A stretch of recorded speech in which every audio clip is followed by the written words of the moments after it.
माझं पूर्ण नाव छकुली दीपक कातलाम आहे. मी इयत्ता 7वी मध्ये शिकते. माझ्या शाळेचे नाव जिल्हा परिषद उच्च प्राथमिक शाळा खानगाव आहे.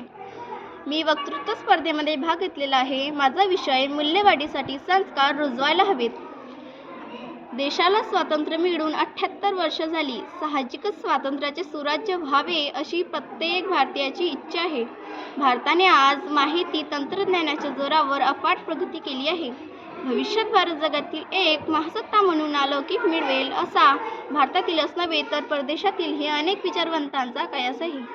एकीकडे प्रगतीची भरारी घेत असताना दुसरीकडे मात्र समाज जीवनात संस्कारांची घसरण दिवसेंदिवस होत असल्याचे प्रकर्षाने जाणवत आहे. आजच्या समाज जीवनावर जर आपण दृष्टिक्षेप टाकला तर समाजात हिंसाचार, भ्रष्टाचार, लैंगिक अत्याचार, दहशतवाद, बॉम्बस्फोट इत्यादी गोष्टी मोठ्या प्रमाणात वाढल्याचे दिसून येते. हे विदारक चित्र बदलण्यासाठी व समाजाचे रक्षण, संस्कृतीचे जतन, मानवी मूल्य संस्कार जपण्यासाठी चांगले संस्कार किंवा मूल्य शिक्षण एक प्रभावी व परिणामकारक साधन आहे. 21व्या शतकात मानव इतका स्वार्थीपणे चालला आहे की तो स्वतःपुरताच विचार करतो, त्याचप्रमाणे आचरण करतो.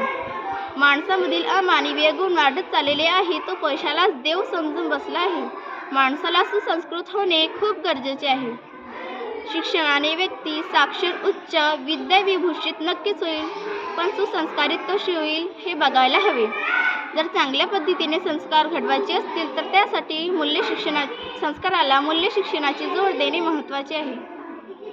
केवळ वैज्ञानिक प्रगती करून चालणार नाही, तर मूल्यांमुळे संस्कार टिकून राहतील हे नाकारता येणार नाही.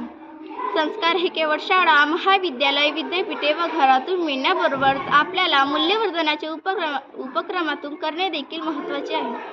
लहान बालकांवर काही संस्कार जाणीवपूर्वक होण्यासाठी कुटुंबाचा, परिसराचा, समाजाचा व पर्यायाने देशाचा भावी नागरिक बनवण्याच्या उद्देशाने चांगले संस्कार होणे आवश्यक आहे.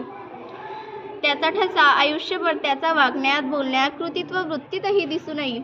जे उत्तम, उदात्त, शाश्वत व मानवतेला जपणारे आणि फुलवणारे आहे ते सर्वांना माहीत व्हावे, परिचित व्हावे. यासाठी बालोपासना, बाल संस्कार केंद्रे, बाल महोत्सव देखील नियमित व्हायला हवेत. धन्यवाद.